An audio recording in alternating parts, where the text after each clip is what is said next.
was diagnosed with CLL in 2010, so 8 years ago, through a routine blood test following cystitis, and it was just a couple of weeks before I lost my husband to cancer. Like a number of you have voiced since, I didn't really feel the diagnosis was handled very well. Had to ask for information, and I had to hang around while it was printed off. The shock's tremendous, and as with any cancer diagnosis, the word you hear and latch onto is leukemia, not chronic, which is actually perhaps the more relevant word. For a while, I can remember standing outside reality and kind of watching everybody getting on with their lives and not actually feeling part of it anymore. I went home, did what everyone does, Googled it, and of course found the worst possible scenario. Both my adult boys thought they were going to lose me, and I had myself dead and buried within months, really.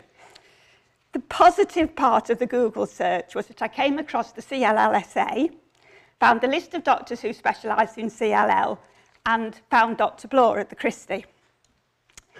At the time of my diagnosis, my husband was ill, but we didn't know what it was. Thought it was gallstones or something like that. A week or so after, we learned he had pancreatic cancer, which had spread to his liver and his spleen. When I saw Dr. Bloor, he was really good. Put the CLL into perspective for me, told me if I didn't feel ill before the diagnosis, there was no need to feel ill now. And he explained that there were really good treatments and some people were getting very long remissions. But then my world turned upside down.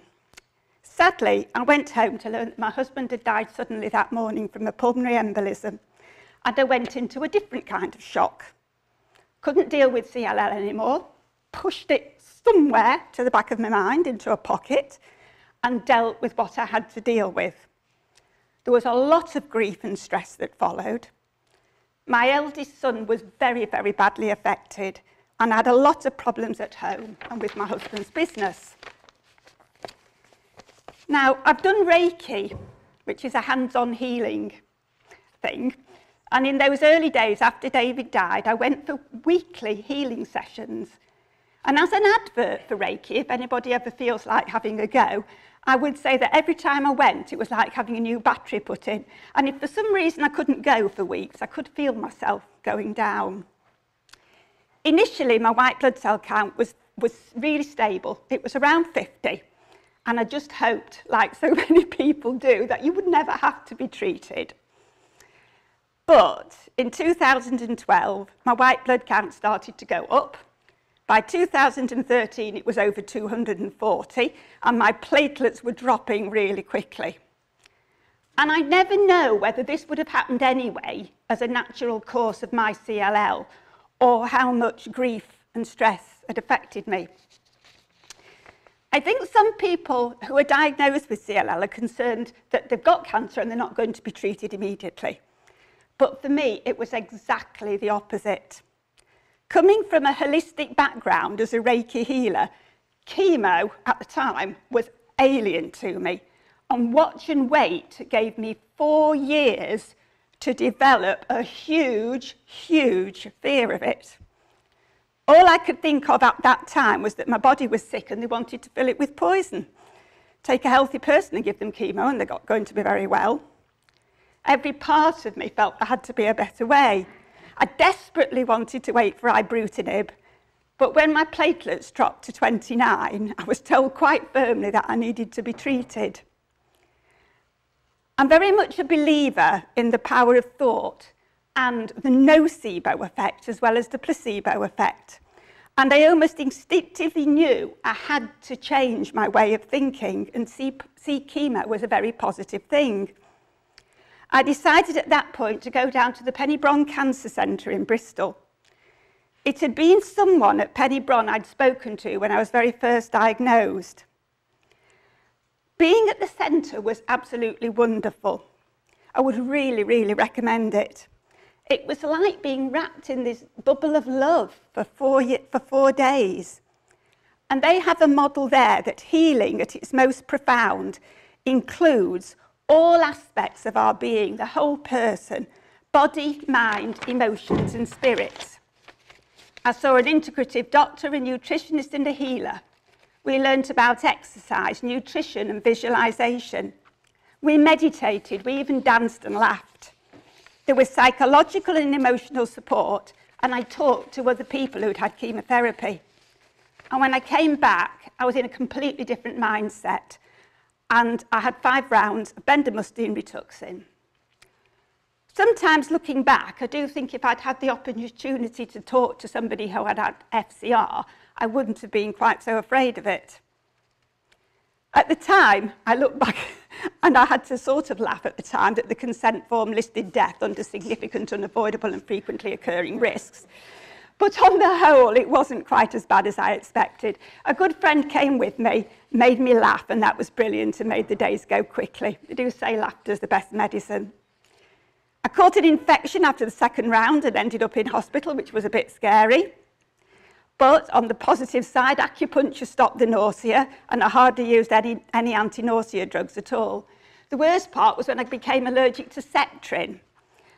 And I went from just a bit of itching to wanting to scratch the skin off from like the top of my head to the soles of my feet. And thinking it was effective chemo, it took a good couple of weeks before it dawned on me that it was much worse on a Monday, Wednesday, Friday. So change of antibiotics and I was absolutely fine. I was also quite proud of myself because I learnt how to give myself injections to stimulate my neutrophils, but I wasn't very keen on doing it. I got complete remission from the treatment, which was expected to last 5 years or so. But unfortunately, after only 18 months, I had to deal with a relapse. My white count started to go up and then started to double very briskly. So in October 2016, I was lucky to be offered a clinical trial and was given 2 possible trials to consider, Icicle and Clarity. I didn't know which to choose, so I just said, which one do you want me to do? And I was pointed towards Clarity. Unusually for me, I was very low at that point of time. I was under a lot of stress at home for various reasons, and just more than a little bit put out that the CL had come back so quickly. I didn't do any soul searching like last time. I skipped through the paperwork and went into the trial with an attitude of, if it cures me, fine, if it kills me, I'm past caring.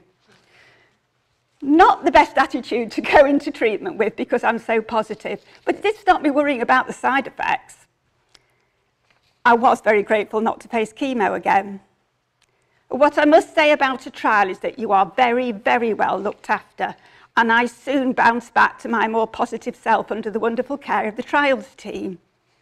Everyone there was so kind, the doctors, the nurses, and the lovely complementary therapist who gave me some wonderful foot massages. It was almost a pleasure to be there when I had to go between Christmas and New Year. It's not been without side effects, but they've been quite copable with, and on the whole, I've got on with life as normal for the 2 years of the trial. I've had some digestive issues, and for the first 12 months, I kept getting cystitis, but an antibiotic and immunoglobulin seems to have sorted out that completely.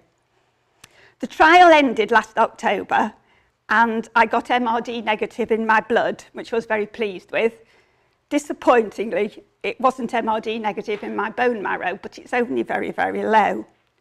And for the time being, I've opted to stay on the ibrutinib. The trial's supposed to be being extended, and I might get the venetoclax back again, but I don't know at this stage when that might be.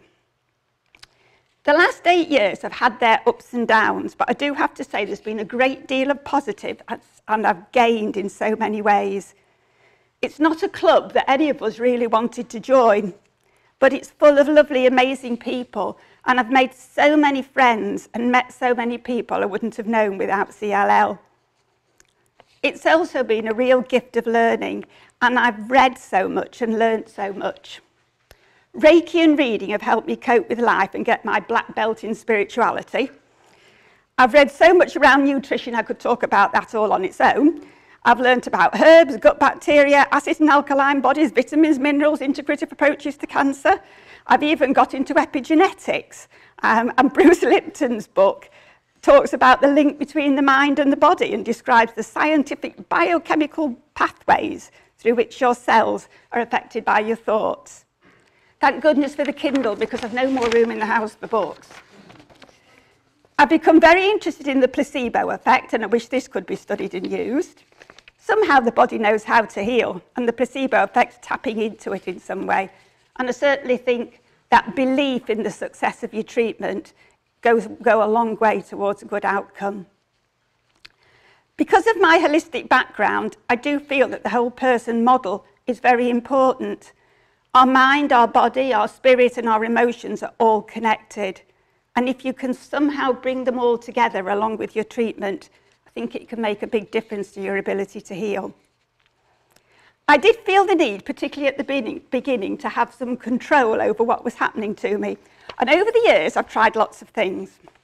I've tried going organic, vegetarian, vegan, giving up sugar and taking herbs. I've had a dabble with an illegal substance, tried EFT, hypnosis, acupuncture, talking therapy, apricot kernels and green tea supplements. Don't think it's done anything for my CLL, but I've had some very, very interesting experiences and learned a great deal in the process.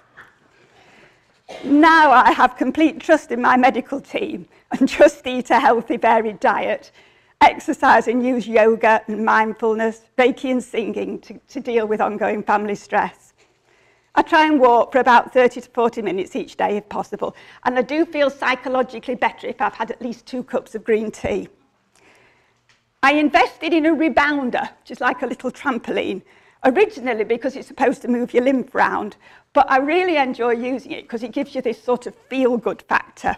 And interestingly, it strengthened my legs so that when I go my yearly trip to Whitby, to the folk festival, I don't get the Whitby legs I always used to get because of the steep inclines. I've also got some little weights which I use each morning, but I do have to say that's more about fighting bingo wings than CLL. I think dealing with the emotional aspects of CLL is hugely important. The diagnosis itself can be stressful and traumatic. I feel passionately that emotional support is particularly needed at the beginning of your CLL journey. When I was first diagnosed, I didn't speak to anyone else with CLL for 4 years. I really didn't know where to go, and it was only when I came to my very first meeting here at Liverpool with the CLLSA that I met other people with CLL. It was after that meeting in 2014 I was asked if I'd get involved with setting up a support group at the Christie, and have been involved ever since. I've become involved as a patient advocate at Leukemia Care and have just completed my training to be a CLL buddy. And I'm more than happy to be there for anyone who needs someone to talk to. In the past, before CLL, I was always a pessimist, partly to protect myself from disappointed, but I made a conscious effort to look for the positive in everything, and it's eventually become a habit. My CLL came back after BR much quicker than I would have hoped, but it put me in the right place at the right time to go on the trial and to have what appears to be a very good treatment. So maybe things have a way of working out. There's a slight worry at the back of my mind as to what happens next if CLL returns, but there's a lot of new tools in the box. And as time goes on, I do feel we're getting nearer and nearer to a cure. In the meantime, I feel really well. I'm determined to enjoy my life and retirement as much as possible, despite the loss of my cellmate. And as long as these 3 little white capsules, which I take each morning, keep working and keep me well, I'll continue taking them until something better comes along.